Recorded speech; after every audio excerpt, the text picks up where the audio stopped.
कर्मों ने जाल बिछाया है। क्या साधु गृहस्थ क्या बाल वृद्ध बस कोई न बचने पाया। अति शुभ कर्मों के आने से संतों का समागम मिलता है।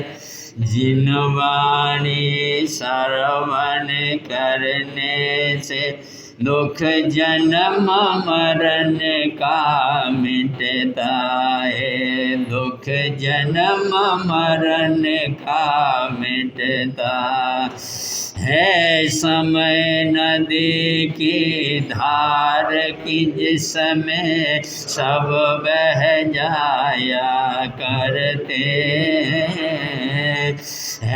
समय बड़ा तूफान प्रबल पर्वत झुक जाया करते। अक्सर दुनिया के लोग समय में चक्कर खाया करते हैं। लेकिन कुछ ऐसे होते जो इतिहास बनाया करते। इतिहास बनाया करते। आदरणीय समादरणीय मुनिवृंद, उपस्थित धर्मानुरागी महानुभावों, सुशीला माताओं एवं बहनों, सर्वप्रथम अनंत अनंत आस्था की आयाम शासन के महाप्राण शरमण भगवान महावीर स्वामी के पावन चरणारविंद में आचार्य भगवान, उपाध्याय भगवान एवं आराध्य गुरुदेवों के श्री चरणों में कोटि से वंदन करने के पश्चात पिछले 4 दिनों से आप लोगों के समक्ष उत्तराध्ययन सूत्र के 3रे अध्याय की प्रथम गाथा के रूप में चत्तारी परमम गानी दुल्लहानिह जंतुनो मनुष्योत्तम सुईसद्दा संयमम ये वीर्यम, इस आत्मा को 4 अंगों की प्राप्ति होना बड़ा दुर्लभ है, बड़ा कठिन है। उनमें सबसे पहला अंग मानव का चोला पाना बड़ा कठिन है। अनंत अनंत पुण्यवाणी के आधार पर मनुष्य का चोला मिलता है, लेकिन चोला मिलने के बावजूद इंसानियत का आना बहुत कठिन है। हम अगर प्रकृति के जीव जंतुओं की तरफ देखते हैं, जंगल में दहाड़ लगाने वाला सिंह प्रकृति से, और उसको इतना चौड़ा मुंह मिला है और ऐसे तीखे दांत मिले हैं, और गैंडे के शरीर में भी अगर नाखून मारे तो उसके भी चीरा लगा सके, ऐसे उसको नाखून मिले हैं। और मन ये सांप उसके भी डंक और उसके अंदर जहर, और ये सांप और उसको कुदरत के द्वारा इस तरह के शिकार आदि करना या किसी से मुकाबला करना हो, जहर छोड़ करके अगले वालों को चित्त करना, इस सांप को कुदरत ने ऐसी यह शक्ति दी है। बिच्छू उसके पास भी डंक है, अगर बिच्छू का डंक किसी को और पड़ जाए, आदमी तिलमिला जाए, कहते जैसे आग और ये शरीर में लग रही हो, और ऐसा दर्द बिच्छू के डंक के माध्यम से होता है। और ततैया है, भिरड़ है, मधुमक्खी है, उनके पास भी वो कांटा, जहरीला कांटा डंक उसको मार दे तो, और शरीर में सूजन और दर्द, बेचैनी, और ये छोटा सा चौरेंद्रिय जीव, उसको भी ये क्या किया कुदरत ने, ऐसे मन जहरीला कांटा उसके शरीर के अंदर, अगले के शरीर के अंदर वो घुसा देता है, जहाँ कहीं कोई उनकी और विपरीत हो जाए तो उसका मुकाबला करने, अगले वालों को दंडित करने के लिए प्रकृति ने गाय और भैंस जानवर उनको भी कहीं ना कहीं अपनी सुरक्षा के हिसाब से सींग दे दिया है और सींग के माध्यम से मुकाबला बहुत बार तो भैंसे शेर के साथ मुकाबला सींग के माध्यम से इकट्ठे होकर के सामूहिक रूप से शेर को भी खदेड़ने का काम और ये भैंस अपने सींग के माध्यम से करते हैं और उनको और सींग प्राप्त हुआ है। और गधा जो है उसके पास में सींग नहीं है, लेकिन दुलत्ती ऐसे झाड़ता है कि उस दुलत्ती के डर से आदमी या कोई और जानवर उसके निकट ना आ पाए। अपने बचाव के लिए घोड़े को और जो है गधे को दुलत्ती ऐसी ताकतवर शक्ति जो है लात मारने की, एक साथ में दोनों लात को ऐसा मार डालता है अगले वाला तो वहां से भागता ही नजर आ जाए। समुद्र के अंदर रहने वाले मगरमच्छ, अभी अभी आप लोग सुन रहे थे हमारे उत्तमनी जी महाराज साहब के मुखारबिंद से कि यह कितना चौड़ा मुंह उसका और कैसे उसके दांत पानी के कुछ तालाब को या नदी को पार करने के लिए शेर भी तैर करके ये पार हो रहा हो, पानी में छुप करके बैठा हुआ मगरमच्छ और ये अपने मुंह को ऐसा खोल करके शेर के धड़ को भी यानी और ये उसके धड़ को भी जो है अपने जबड़े के अंदर आप पकड़ सके। और ऐसा मुंह प्रकृति के द्वारा मगरमच्छ को ये क्या हुआ प्राप्त हुआ है। और मासूम या नाजुक कहलाने वाला हिरन बहुत कमजोर लेकिन कुदरत की देन 12 हाथों की छलांगे मार करके कुलान से मार करके भागने की ताकत और उस हिरन के अंदर भी यानी कि शिकारी अगर जे चीता है मनी बाघ है शेर है उसका पीछा कर कर के उसको पकड़ना चाहता है, बचने के लिए पूरी एड़ी से चोटी का ताकत लगा करके और ये भागने की ताकत और उसको और आसमान में उड़ने वाले जो बाज है या गिद्ध है वो पक्षी उनकी चोंच उनके पंजे और बाज तो पुराने ज़माने में शास्त्र में आता है कि जो है ऐसे पक्षी होते थे जो शेर का भी ये क्या करते शिकार करते, लेकिन जल्दी समझ में नहीं। लेकिन हम महाराष्ट्र में थे, महाराष्ट्र के एक और पेपर में फोटो दिया हुआ था और ये ऊपर से बाज ये क्या कर रहा है माने जंगली और जो गीदड़ लोमड़ी जिसको कहते हैं उसको और अपने पंजों से पकड़ करके बकरी आदि को भी पकड़ करके पहाड़ों में ले जा करके पटक देता है अपना शिकार। और ये उसको भी पंजे और चोंच फाड़ खाने का ऐसा जो है क्या प्रकृति के द्वारा और प्राप्त हुआ है। लेकिन हमारा ये मानव का चोला न सिंह की तरह दाढ़ और नाखून है, न सांप की तरह का जहर है, न बिच्छू की तरह का डंक है, न ततैया मधुमक्खी भीड़ की तरह के और ये जहरीले और वो कांटे जो कि अगले वाले के शरीर में घुसाए और गाय भैंस की तरह सींग भी नहीं है और मगरमच्छ की तरह इतना बड़ा मुंह और ऐसी दाढ़ वो भी नहीं है। लेकिन भाइयों बहनों जंगल में जो है और उस जंगल का राजा कहलाने वाला जन्म से लेकर के बहुत छोटा हो उस समय माँ का दूध पिया अलग बात है, नहीं तो जन्म से लेकर के मृत्यु पर्यंत और वो खून के आधार पर और मांस के आधार पर जीता है। लेकिन उसके द्वारा ये संसार के अंदर इतनी हिंसा नहीं हुई है जो सर्वोत्कृष्ट बुद्धि का दावा रखने वाला और ये इस तरह की जो जानवरों को ये मिली हुई साधन, इनमें से कोई भी साधन नहीं मिले हैं। सर्वोत्कृष्ट बुद्धि का धारण करने वाला इंसान, उसने जितना गदर और ये संसार के अंदर जितने खून की दरिया उस सभ्य कहलाने वाले और सर्वोत्कृष्ट मस्तिष्क रखने का दावा करने वाले इंसान ने और ये जो और खून से ये धरती को रंगाया है, और वो उन जानवरों से, उन पशुओं के, उन पक्षियों के या उन और ये जीवों के द्वारा ऐसा हुआ नहीं है। परसों आपने सुना था माने 6 और 9 अगस्त को जो हिरोशिमा और नागासाकी के अंदर जो है एटम बम डाल करके लाखों की आबादी को चंद मिनटों के अंदर ये बर्बाद करने वाला ये कौन? ये इंसान ही। और ये घमासान युद्ध आखिर वर्तमान में चल क्या रहा है? रशिया और कौन सा देश है?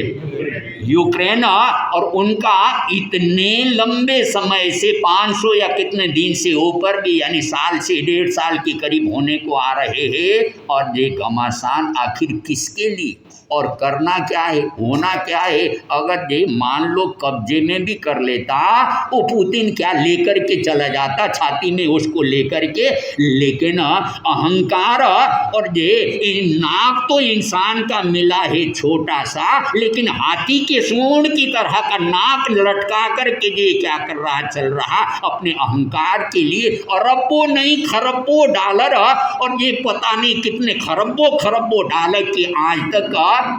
और ये धरती के अंदर कितने भूखमारी है, कितने फटे हाल, कैसे कैसे और ढेर स्थितियां हैं। अगर वो पैसे उनको आबाद करने में, उनको बसाने में, उनके जीवन को उठाने में अगर लगाते, इंसानियत अगर ये जीवन में आई होती तो कितना, तो मतलब ये कहने का जानवरों के द्वारा, पशु और पक्षियों के द्वारा इतनी हिंसा, इतने जुल्म और इतने अत्याचार इस धरती पर हुए नहीं हैं जितना सभ्य कहलाने वाला, विकसित मस्तिष्क कहलाने वाला और संसार की सर्वोत्कृष्ट और उन्नति के शिखर में पहुंचने का दावा करने वाले इंसान के माध्यम से। और ये तो इसलिए शास्त्रकार कह रहे हैं, चोला अगर मिल भी जाए लेकिन इंसानियत का आना बहुत कठिन है, बहुत मुश्किल है। एक ऐतिहासिक प्रसंग के माध्यम से मैं आपको बतला रहा हूँ, और गुजरात की बात है। माने 4 भाई और 4 भाइयों के पीछे एक बहन आनंद के साथ जीवन यापन हो रहा है।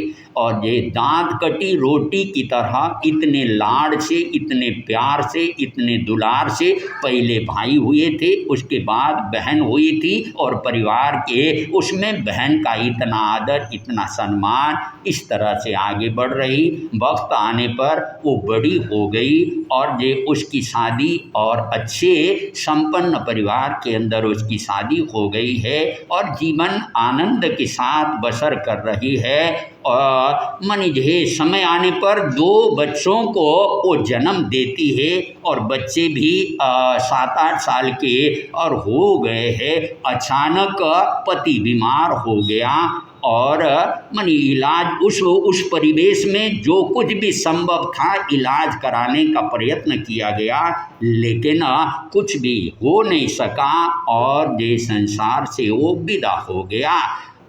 मनिजे इधर वो विदा हो गया पुराने ज़माने में, और जो बहन इतनी पढ़ी लिखी नहीं थी आजकल की तरह, और डिग्री धारण करके नौकरी पेशे, दुकान या फैक्ट्री आदि चलाने की और ऐसी कोई, और पुराने ज़माने में भारतीय नारी और जो है ऐसा कुछ था नहीं। और ये दुकान जो अच्छी चलती थी, दुकान के कर्मचारी जो थे उन्होंने ये क्या कर लिया, अपना अपना हाथ साफ करने शुरू कर दिया, और जिनको देना था और वो सिरों पर सवार होकर के और धमक गए, और जिनसे ये लेना था और ये वो कहीं कोई मुंह दिखाने और पता नहीं वक्त बदलने में कोई देर नहीं लगता है, कब कहाँ किस समय वक्त और किस समय क्या हो जाए।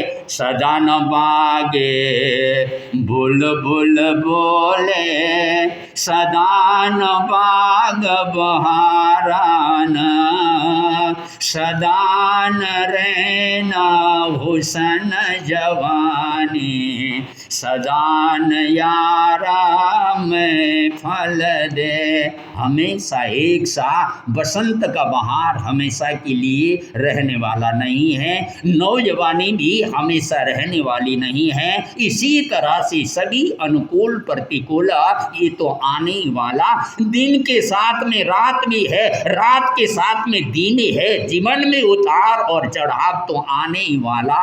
स्थिति बहुत विकट हो गई और सब कुछ बिक गया और ये दाने दाने के लिए मोहताज की जैसी ऐसी स्थिति हो गई। संपन्न परिवार की बेटी और संपन्न परिवार में और ये जन्म हुआ जब 1947 में भारत और पाकिस्तान बना था। आप लोग पढ़े लिखे सब कुछ जानने वाले हो सकता है, अगर बुजुर्ग हो तो उधर ही पाकिस्तान वर्तमान में पहले जो बृहद पंजाब का अंश था और वहाँ की रहे और जानते नहीं तो सुना पढ़ा तो है। घर अपना मकान है, अपनी दुकान है, अपनी फैक्ट्री है, अपने बस्ता हुआ और ये जमीन जायदाद और खेती सब कुछ, लेकिन मुंह और मुट्ठी लेकर के केवल और ये जान बचा करके और तन में पहनने के जो कपड़े हैं जिस हालात में उसी हालात में वहाँ से छोड़ करके लाखों लाखों परिवार किस तरह से उजड़ गए थे, कब किस समय और वक्त उदय में कब कर्म उदय में आते हैं और किस तरह से उजड़ने की स्थिति आती है बोल नहीं सकते हैं। तो और समय ऐसा हो गया कि बहुत कठिनाई के आधार पर जीवन गुजर बसर करना पड़ रहा है। उधर उसके मन भाई के बेटी की शादी है और मन पता चल गया गांव वालों को, तो अड़ोस पड़ोस वाले पूछते हैं और ये निमंत्रण पत्र आ गया होगा और ये सुना है तुम्हारे पीहर में और तुम्हारे भाई की बेटी की शादी है, तो कब जा रही हो। कुछ भाई का दिल ऐसा बदल गया था, भाव ऐसे कठोर बन गए थे और उधर से कोई बहन को कोई 4 भाइयों के पीछे की एक बहन घर में अपनी बेटी की शादी, तो भी गरीबी के हालात में बहन पहुंच गई तो उसको निमंत्रण पत्र भेजना भी भाई को ये क्या हुआ मुनासिब नहीं लगा और उस आधार पर पत्र आया नहीं था। लेकिन बंद मुट्ठी लाख की, खुली मुट्ठी खाक की और ये अपनी इज्जत को बनाए रखने के लिए हाँ सूचना आई है और चलना है। ऐसा नीति के अंदर एक वाक्य आता है, सुखम ही दुखात न्यनुभूय शोभते घनांधकारे शिवदीप दर्शनम, सुखात तुयो याति नरो दरिद्रताम धृत शरीरेण मृत सजीवती। संस्कृत के एक श्लोक के माध्यम से बतलाया गया किसी का जीवन और बचपन में नौजवानी में काफ़ी कठिनाई के आधार पर गुजरा है, मेहनत और मजदूरी और उसके आधार पर अपने जीवन को आगे बढ़ाया है। लेकिन समझ लो और प्रौढ़ अवस्था में जाकर के 40, 45 या 50 साल की उम्र होने पर और पूरा का पूरा जो है ढांचा बदल गया और ये घर में आमदनी बहुत अच्छी हो गई, अब ये बंगले आदि बनने शुरू हो गए और ये सभी तरह के भौतिकता के संसाधन उसके घर में हो गया। सुखम में दुखात न्यनुभूय शोभते, और पहले दुख झेलने के बाद और सुख की घड़ियाँ आती है तो उसके लिए सहन बड़ी आनंद और बहुत खुशी। चलो इतना कष्ट बहुत बार मैंने तो 5 रुपये में, 10 रुपये में, 50 रुपये में नौकरी की, बहुत बार जो संपन्न है सुनाते हमारे सामने भी आकर के किस हालात में मैं था आज कहाँ पहुँचा हूँ और यह ऐसा उसके लिए खुशी खुशी, जैसे घनांधकारे शिवदीप दर्शनम, और घने अंधकार के वातावरण में जैसे दीपक जलाया जाता है तो और प्रकाश आसपास में फैलने शुरू होता है। गरीबी के बाद अगर समृद्धि आ जाए तो उनके लिए ऐसा आनंद का वातावरण होता है। लेकिन समृद्धि के बाद अगर जो है गरीबी की स्थिति जो देखना पड़ता है, घनांधकारे शिवदीप दर्शनम सुखातु यो याति नरो दरिद्रताम धृत शरीरे न मृत सजीवती, और ये सुख और सुविधाओं की घड़ी से और ये क्या हो गया, वो दरिद्र की हालात में पहुंच गया तो शरीर को धारण करते हुए भी जैसे मृत प्राय, और उसके मन, उसके मस्तिष्क, उनके भाव, उसका दिल दिमाग इतना खेदित, इतना परेशान होता है। लेकिन और ये बहन ने और पड़ोसी को समझाया। कई बार ऐसा आता है और ये बंदर को कहीं पर अगर घाव हो जाए, जख्म हो जाए, दूसरा बंदर वहाँ पर आता और उसको कुदेर करके ऐसा नाखून मार करके पूछता है उसको कि क्या हुआ, अरे पहले ही घाव लगा हुआ है, अब उसमें फिर वो बंदर है, वो तो मूर्ख है। लेकिन कई बार ऐसे इंसान भी होते हैं किसी की घाव को कुदेरने का और ये किसी के जख्म में नमक डालने का काम भी कर जाते हैं। तो मान ये ऐसा हुआ तो उसने कहा कि हाँ आया है, जाना है। एक दिन पहले और बेटों को कहा चलो बेटा चलो बेटा, और ये मामा की यहाँ पर शादी है और मेरी बहन और उसकी शादी है, वहाँ पर जाना है। तो और ये दोनों बच्चों को साथ लेकर के आजकल की तरह बसों का, कार का और ये रोड वगैरह इससे साधन उस ज़माने में थे नहीं, पैदल ही ये चलना होता था। और ये छोटे बच्चों को साथ में लेकर के वो चली मीलों की दूरी, और बच्चों को भूख लग रही, बच्चे परेशान, और माँ को कहते माँ जोर से भूख लग रही है, टांगे थक गई है, परेशानी और ये चला नहीं जा रहा। बेटा ये सामने डोंगर जो दिखाई दे रहा, सामने जो पहाड़ी दिखाई दे रही है, उस पहाड़ी के पल्ली तरफ तुम्हारे मामा का घर है। बस इतना सा पार कर कर के उधर गए और ये जाते ही मनिजे वहाँ पर सब कुछ तुम्हारों को मालपुआ पकवान तुमको खाने को मिलेगा। और ये इस तरह से भाव व्यक्त करते जैसे तैसे बच्चों को धैर्य बंधाते हुए उनको साथ में लेकर के आगे बढ़ रही है। और ये पहाड़ी भी पार हो गई आगे, और ये सूर्य अस्त हो गया। सुबह के चले हुए थके और मादे भूखे बच्चे और ये जैसे तैसे गोधूली यानी कि सूर्यास्त होने के बाद अब लगभग अंधकार भय ऐसे वातावरण के अंदर, और वहाँ पर अपने पीहर में और वो पहुँच जाती है। चारों तरफ जगमग जगमग प्रकाश है, शहनाइयाँ बज रही है और बाजे गाजे और खूब धूमधाम, और ये बड़ा घर है, समृद्ध परिवार है, और बेटी की शादी के अंदर बहुत खुशी और आनंद का माहौल वहाँ पर बना हुआ। और मैले कुचैले फटे पुरानी और साड़ी या वस्त्र के साथ वक्त की बात।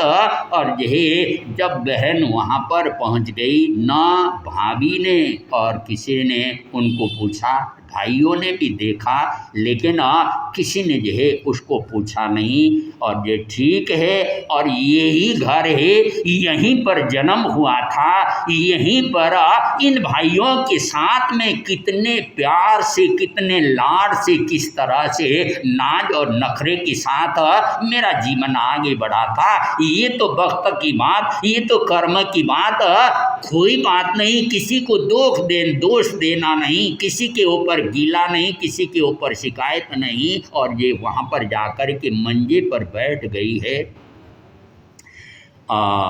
तो मान लीजिए वो जो घर की मालकन यानी कि भाभी है, और वो कहने लगी इतने सारे जूठे बर्तन यहाँ पर पड़े हैं, आप आई है तो थोड़ा सा हाथ बटा दो, इनको मलने का काम पानी ले लो और कुछ तक के आई है, कुछ चाय पानी या कुछ खाना खा लो, ये कुछ नहीं पूछा, हाथ बटा दो, अच्छा ठीक है। जब यहाँ पर थी पहले भी तो बर्तन मला करती थी, कोई बात नहीं। स्वीकारात्मक सकारात्मक दृष्टिकोण को लेकर के वो बहन आगे बढ़ रही है और बर्तन को मलने शुरू कर दिया। इधर बच्चे माँ के पास आकर के कहते, माँ बहुत ज़ोर से भूख लग रही, सहन नहीं हो पा रहा, बहुत मुश्किल भूख इतनी ज़ोर से लग रही है। तो माँ ने ये धोए हुए बर्तन, थाली और कटोरी बच्चों के हाथ में, देखो ये पंगत बैठी हुई है और ये तुम भी जाओ थाली कटोरी रखो, तुमको भी भोजन मिलेगा। और ये क्या हुआ, और ये उनको थाली कटोरी हाथ में पकड़ा कर के माँ उधर भेज दिया और ये वहाँ पर भोजन की कतार लगी हुई थी, उनके बीच में जाकर के दोनों बच्चे बैठ गए। मामा ने देखा और उसका पारा ऐसा चढ़ आया, ऐसा चढ़ आया और ये हंसों के बीच में, और ये क्या हो गए, कौवे की तरह ये कहाँ पर अनादिकाल के भूखो और ये तुम बीच में आकर के टपक गए। छोटे थे,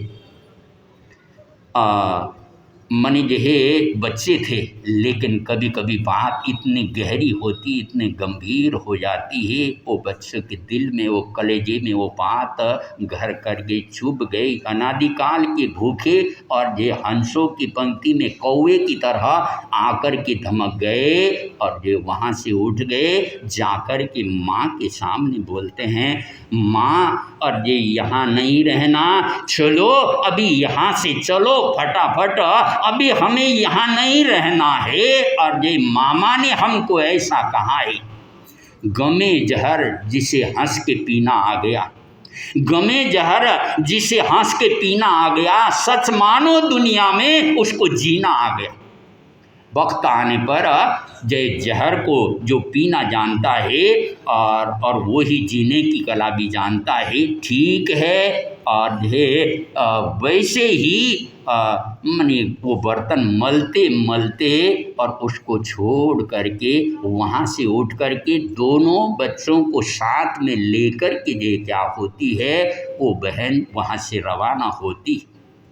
भाइयों बहनों, ये इंसान कैसे इंसान है, इंसान की खोपड़ी कैसे है। एक तरफ अपने नाम के लिए करोड़ों करोड़ों रुपए की बोली लगा जाएगा और अपने और ये उसके नाम के लिए 5 स्टार 7 स्टार और पता नहीं कहाँ पर जा कर के, और सुना है कभी हमारा तो क्या काम पड़े वहाँ पर जाने का। और ये जब सुबह बिल पेमेंट किया जाता है, वहाँ का जो वेटर है और उसको 500 या 1000 या कितने की नोट 2000, और उसको क्यों, और ये वो वेटर तुम्हारे मामा का बेटा है, तुम्हारा मौसेरा भाई है, क्या लगता है तुम्हारा, और ये उसको ऐसे नोटों की बरसात या ऐसा, और ये लेकिन पता नहीं क्यों नहीं क्या हो गया, इतने पढ़ा हुआ, इतना समझदार और ये सब कुछ जानने वाला होने के बावजूद भी इंसानियत क्यों नहीं आती है। और यही ताज्जुब और यही आश्चर्य की बात। तो वहाँ से दोनों बच्चों को लेकर के आगे बढ़ गई, अंधेरा हो गया था और कुछ और आगे बढ़ गई एक पेड़ के नीचे, और पतझड़ का मौसम था, पत्ते नीचे गिरे थे, उन पत्तों को ही बिछौना बना करके वहाँ पर लेट गई।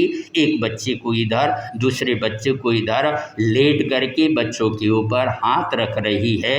और ये पूरे के पूरे जैसे सिनेमा के पर्दे के अंदर और ये क्या हो जाती है, सीनरी आती है, बचपन से लेकर के आज तक की सीनरी, ये वही घर है, ये वही भाई है, लेकिन आज इस घर में और ये इतना और अपमान और ये इस तरह से झेलने की नौबत कर्म कैसे खेल खिलाते हैं। और विचार कर रही है, तूफान और दिमाग के अंदर आ रहा है। नींद गायब। थकान भले कितनी हो, नींद कहाँ से? जब चिंता और फिक्र बहुत अधिक होती तो नींद गायब हो जाती है। और ऐसा ही हुआ। और बच्चे बहुत थके हुए थे, भूखे होने के बावजूद भी पता नहीं 20-30 कितना किलोमीटर का विहार कर कर के आए हुए थे, चल कर के आए हुए थे। और थकान अधिक होने के कारण भूखे होने पर भी उनको नींद आ गई है।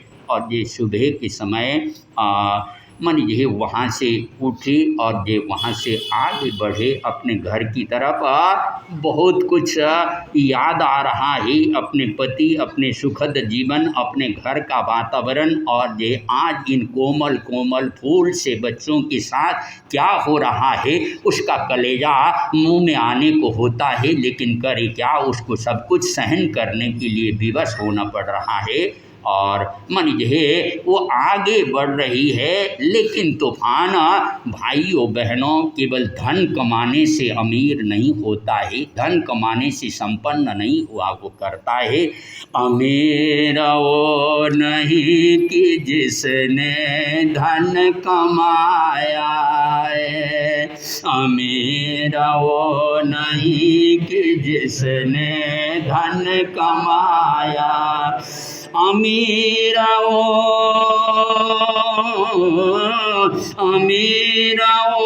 है किसी के काम आया है, अमीर वो नहीं कि जिसने धन कमाया है। क्या हुआ तुमने अगर बाग लगाए हैं, बाग लगाए अपने रहने के लिए, महल बनाए हैं, महल बनाए किसी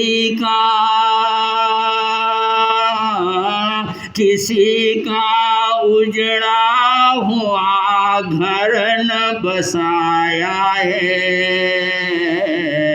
अमीर वो नहीं कि जिसने धन कमाया है, अमीर वो नहीं कि जिसने धन कमाया।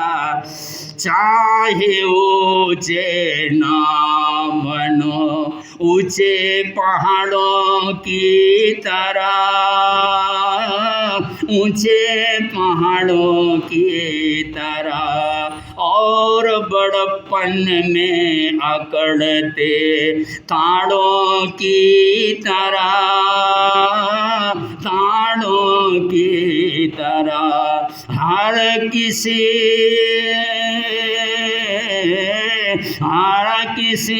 के लिए जिसमें फल न छाया है, अमीर वो नहीं कि जिसने धन कमाया, अमीर वो नहीं कि जिसने धन कमा। हमने देखे हैं बहुत दरिया धन के बहते हुए, धन के बहते हुए। हमने देखे बहुत खुद को धनी कहते हुए, धनी कहते हुए।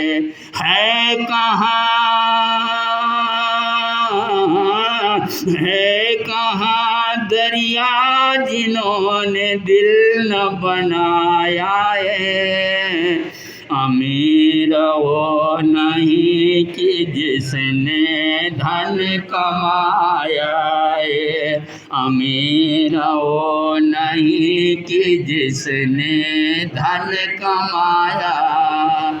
तो भाइयों बहनों, अमीर तो बहुत है, लेकिन दिल से अमीरी अगर ना आई है और सहानुभूति, संवेदना और ये पीड़ितता और उनकी सेवा और संवेदना की भाव अगर नहीं आई तो नहीं आई तो वो धन कमाना और वो समृद्धि और उसके लिए उसके जीवन के ही विनाश का, आत्मा के पतन का ही वो क्या होगा, कारण बनेगा।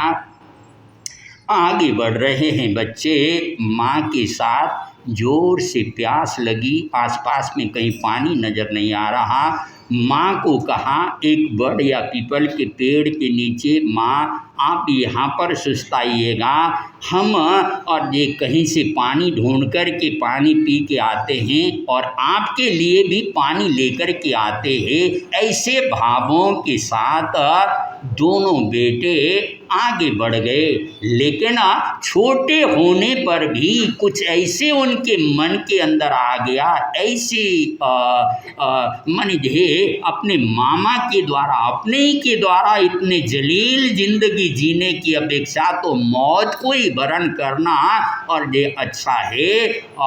मन ऐसे भाव उनके मन के अंदर और ये उनके भाव ऐसे बन रहे, वो जिंदगी देने वाले और ये गरीबी मत देना और ये मौत देना, मगर बदनसीबी मत देना, जिंदगी देने वाले।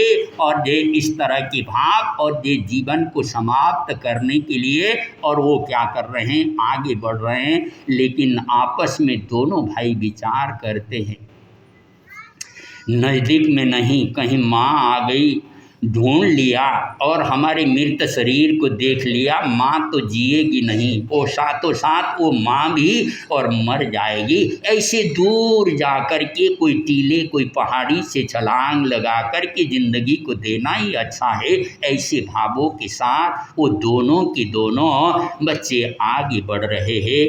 और जंगल के रास्ते में पगडंडियाँ थी पुराने ज़माने में, और जंगल के मार्ग से होकर के कुछ संत और ये जैन मुनि उधर से होकर के जा रहे थे।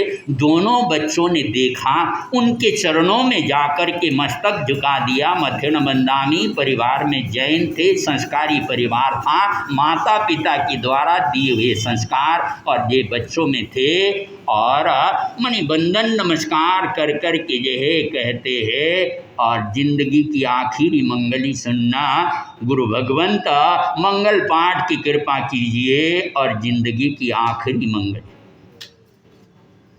क्या बात, यानी अभी तो सूर्य लाली फूटी है, सूर्य उदय होने वाला ही है, अभी तो वो कली और ये खिलने की स्थिति में आ रही है, खिलने से पहले मुरझाने की और उदय होने से पहले अस्त होने की बात। ये क्या बात बच्चों, क्या बोल रहे हो? बच्चों ने अपनी वेदना, अपनी पीड़ा वहाँ पर रख ली। और ये तुम घबराते क्या हो? और ये तुम्हारा मुकद्दर बहुत बड़ा है, तुम्हारा भाग्य और ये तुम्हारा सितारा बहुत बुलंदी पर जाने वाला है। तुम्हारे घर के पीछे ही खजाना पड़ा हुआ है और ये तुम जाओ और ये घर के पीछे का जो पत्थर है उस पत्थर को हटाओ, उसके नीचे खजाना पड़ा हुआ है।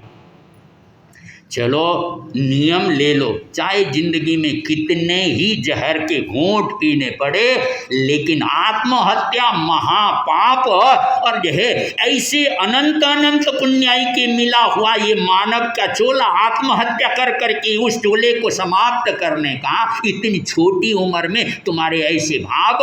चलो नियम ले लो। और ये उन बच्चों को नियम दिया और ये उनको आशीर्वाद दिया, तुम्हारा भविष्य बड़ा उज्जवल है, तुम घबराओ नहीं, तुम्हारे घर में ही खजाना है। ठीक है, कहीं से पानी ढूंढ लिया, जंगल के बड़े बड़े पेड़ के पत्ते, बड़े पत्ते उनके दोने या वो बना कर के माँ को पानी लेकर के वो पहुँच गए। और जब वहाँ से चले थे उनका चेहरा मलिन और मुरझाया हुआ था। जब माँ के पास पहुँचे तो खिला हुआ चेहरा और खुशी उनके, और ये पूछा माँ ने कि बेटा, और ये तुम खुश खुश और क्या खुशखबरी लेकर के आए हो?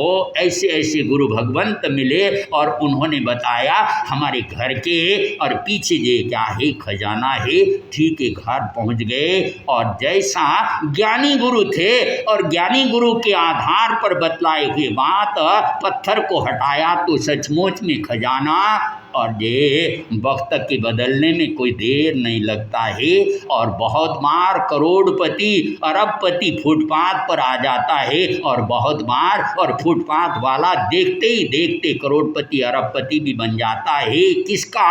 और ये सितारा कब गर्दिश पर कब चढ़ जाए, कब ऊंचाई पर चला जाए और कब सितारा डूब जाए ये बोल नहीं सकते हैं। और ये वक्त बदल गया, सब कुछ और ये आनंद के साथ जीवन यापन करने शुरू कर दिया। एक बार की बात, माउंट आबू पहाड़ को चढ़ रहे थे और पुराने ज़माने में और सोने के सिक्के और या चांदी के सिक्के हुआ करते थे, आजकल की तरह नोट उठाने में और ये हल्के ऐसा नहीं। मानी वो कुछ सिक्कों का वजन लेकर के चढ़ रहे थे। मन में आ गया इस वजन को लेकर के ऊपर जाके करना क्या है, और जाके तो वापस ही आना है माउंट आबू से। इधर साइड में हट कर के थोड़ा खोद करके इसको छुपा के रखते हैं, जब वापस आ जाएंगे और उस समय और इसको लेकर के जाएंगे। और ऐसा भाव से माँ की राय से वो दोनों बेटे और वो मोहरों को उधर पहाड़ी के एक तरफ कंदरा में छुपाने के लिए ये चले गए। और उसको खोद करके जब देखा और ये मोहरों को छुपाने के लिए और ये खोद रहे थे, वहीं पर खजाना ये क्या हो गया। मन भाग्य कब किस समय और ये साथ देता है ये नहीं बोल सकते हैं। वहीं पर खजाना निकल आया और ये वो खजाने को लेकर के माँ के पास आए। बेटा, इसमें से एक कौड़ी भी, एक पैसा भी तुम अपने लिए खर्च नहीं करोगे। और समय हो रहा है, मैं ज़्यादा विषय को लंबा न ले जाऊँ। और मन ये और वही क्या हुआ, माने आप लोग माउंट आबू गए होंगे और वहाँ पर देलवाड़ा का मंदिर देखा होगा। 2001 में हमारा पाली में चतुर्मास होना था, महाराष्ट्र की तरफ पूना का चतुर्मास कर करके नासिक और सटाना में चेतन मुनि जी महाराज की दीक्षा हो करके उसके बाद हम सूरत अहमदाबाद होते हुए और ये माउंट आबू पहुँच गए थे। और माउंट आबू की पहाड़ी और वहाँ पर वो देलवाड़ा का मंदिर, क्या गजब है वास्तुकला। ऐसे बेजोड़ वास्तुकला शायद आज से 1000 साल पहले की बनी हुई हो। देवरानी जेठानी का मंदिर तेजपाल और वस्तुपाल के द्वारा बनाई हुई वो मंदिर, क्या गजब का। और ये मंदिर वो ही बेटे आगे जाकर के गुजरात के विमल शाह राजा के यहाँ पर मंत्री के रूप में ये क्या हो जाते हैं, मंत्रिमंडल में मंत्री के रूप में ये क्या करते हैं, काम करते हैं। और एक दिन ऐसा भी था कि ये आत्महत्या करने के लिए चले थे। संस्कारी होने के कारण, माता पिता के द्वारा दिए हुए संस्कार के कारण और यह और संतों को देख करके वंदन और नमस्कार किया और यह संतों ने भी उनका मार्गदर्शन किया और उसके कारण आज वो इतने ऊंचे और इतना नामी। और यह जब तक हमारी संस्कृति रहेगी और जब तक वो सुरक्षित रहे मंदिर और ये हो उनकी निर्मिति का वो इतिहास भी ये क्या होगा, कायम रहेगा। ऐसा काम वस्तुपाल और तेजपाल और ये उन्होंने किया।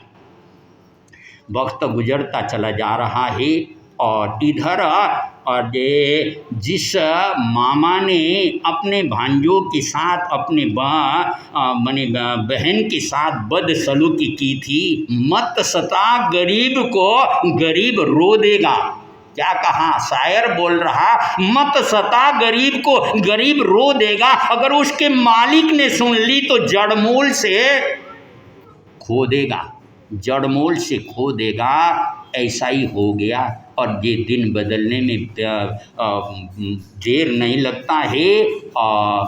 माने दाने दाने के लिए मोहताज हो गया। इतना गुरूर में, इतने अहंकार में अपनी ही सगी बहन अपने ही और ये भांजों के साथ अनादिकाल के भूखों हंसों के बीच में कौवे की तरह तुम और कभी कभी शब्द इतने तीखे घर कर जाते हैं कि जे वो और माने तलवार का और जो है और लगे हुए जख्म आदि तो वो तो भर जाते हैं, लेकिन कलेजे में जो शब्दों के बाण लगे हैं वो जल्दी जल्दी क्या जिंदगी चली जाती है और वो बाण वहाँ से वो शब्द वहाँ से निकल नहीं पाते हैं और दर दर के भिखारी के रूप में और जो है वो मामा और वहाँ पर आता है। इधर बहन को पता चल गया कि बेटा और जो है तुम्हारे मामा आए हैं, जाओ स्वागत करो, उनको लेकर के आओ।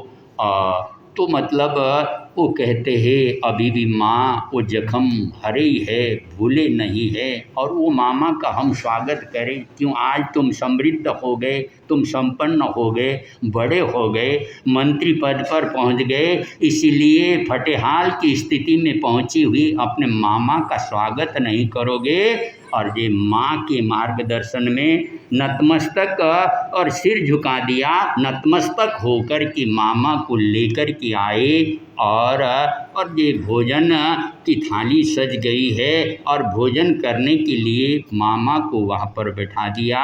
और ये मामा कहते हैं कि मन जी तुम अपने साथ में आ जाओ, भोजन साथ में करेंगे। मामा आपके साथ हम भोजन नहीं करेंगे। क्यों भला, क्यों नहीं करेंगे? और ये कहा कि वो जख्म अभी भूले नहीं, अनादिकाल के भूखो हंसों के बीच में और ये कौवे का वो शब्द अभी हमारे दिल से उतरे नहीं हैं। और ये मामा कहता है अब याद करे से होना क्या, अब याद करे से होना, जब जब याद करोगे कहानी तब तब आँखों से आएगा पानी, और तेज घटेगा और ज्योति घटेगी, आंसुओं से मुखड़ा धोना क्या, अब याद करे से होना क्या, याद करे से होना क्या कि मैंने जो किया था, मैंने जो बदसलूकी की थी और ये पैसे के खुमारी में, अहम में और ऐसे वक्त में जब सहारा दे कर के और ये नशा पिला कर के गिराना तो सबको आता है साखी, और ये और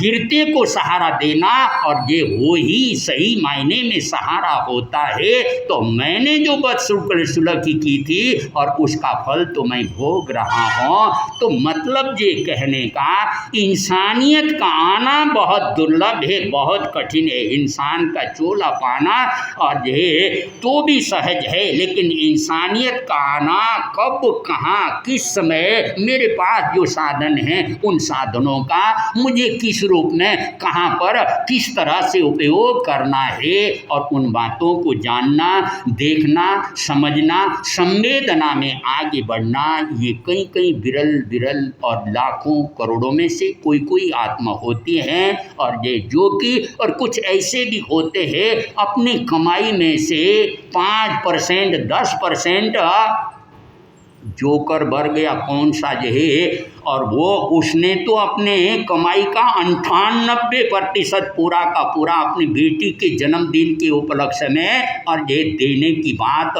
ऐसे भी लोग, उन्होंने कभी महावीर की वाणी को सुना नहीं, कभी श्रावकों की पृष्ठभूमि में आए नहीं, तो भी ऐसा और ये हम श्रावक होने के बावजूद कहाँ पर है, भूखा प्यासा पड़ा पड़ोसी, तूने रोटी खाई क्या, तुम्हारे पड़ोसी की हालात क्या है और तुम कैसे गुलछर्रे उड़ा रहे हो और कैसे जीवन जी रहे हो। और ये समझ पाना, ये इंसानियत का आना अपने आप में बहुत बड़ी बात है। आज आप लोगों के बीच में KGF कोल्हार गोल्ड फील्ड, जहाँ पर हमारे 2 चतुर्मास हुए हैं, महावीर तिरातड़िया जो नवकार सेवा ट्रस्ट के अध्यक्ष भी है, यहाँ पर आप लोगों के बीच में उपस्थित हैं। और मन ये महाराष्ट्र में बीड़ वो मराठवाड़ा के अंदर आता है और ये बीड़ में वहाँ पर भी हमारे 2 चतुर्मास हुए हैं और वहाँ के संघ के अध्यक्ष मानिकचंद जी कोटेचा जो कि आराध्य गुरुदेव के पास में 2005 में 77 साल की उम्र में ये भागवती दीक्षा अंगीकार करके 5.5 साल तक और ये दीक्षा पालन करके हमारे साथ लगभग 5000 किलोमीटर का विहार करते हुए और अहमदनगर महाराष्ट्र में 74.5 घंटे का संथारा। गुरुजी कुछ हो रहा, मुझे देर न कीजिए, फटाफट मुझे संथारा दिलाई। ये संथारा इतनी सजगता, इतनी सावधानी और ये संथारा पूर्वक और ये वो आत्मा और ये दिवंगत हो गई थी और ये वहाँ से श्री रतिलाल जी दुग्गड़ जैन और ये बहुत अच्छे सुश्रावक है और जाने हुए माने हुए दानी भी है और ये धार्मिक में आगे बढ़ने वाले। इसी तरह से सुभाष जी जैन संचेती और ये वो भी मानी इसी तरह से चंदलाल जी क्या नाम मनी है और वहाँ पर सेठे परिवार जो कि मान्यता में वो लिंगायत समाज की मान्यता लेकिन जैन गुरुओं के प्रति और ये अपूर्व श्रद्धा निष्ठा रखने वाले और महामंत्र नवकार का भी जाप करने वाले और ये श्रेष्ठी और वो भी 4 मेंबर बीड़ से यहाँ पर आए हुए हैं और ये श्री सतीश भाई चौहान जो कि चौहान जैन जो कि जींद में जब 2004 में हमारा चतुर्मास जींद में था और ये सतीश भाई खड़े हो जाओ माने पूरा का पूरा चतुर्मास का लाभ लिया था। वैसे जन्म के हिसाब से और चौहान परिवार के अंदर जन्म हुआ है लेकिन मान्यता से जैन धर्म की मान्यता को लेकर के आगे बढ़ने वाले, श्रद्धा और आस्था लेकर के चलने वाले ऐसे ही। और मेरठ से साबुन गोदाम जो मेरठ से संजीव जैन परिवार वो भी आपके बीच में यहाँ पर आया हुआ है। मन ये खुशी की बात और भी शायद इधर उधर से भाई बहनें आए होंगे। आज नमो जिनानम जी अभयानम का जाप का आयोजन था रविवार का दिन और ये बहुत अच्छे माहौल में बहुत अच्छी उपस्थिति के अंदर 8 बजे से पहले आप लोग उपस्थित रहे और घड़ी का कांटा 10:05 तक पहुंच गया और अधिक न जाते हुए 5-5 नवकार मंत्र का उच्चारण। लेकिन कोई भी भाई बहनें खुले मुंह से नहीं बोलेंगे, अगर मुंह पत्ती नहीं है तो हाथ लगा करके या रुमाल लेकर के बोलेंगे नमो हरियंता।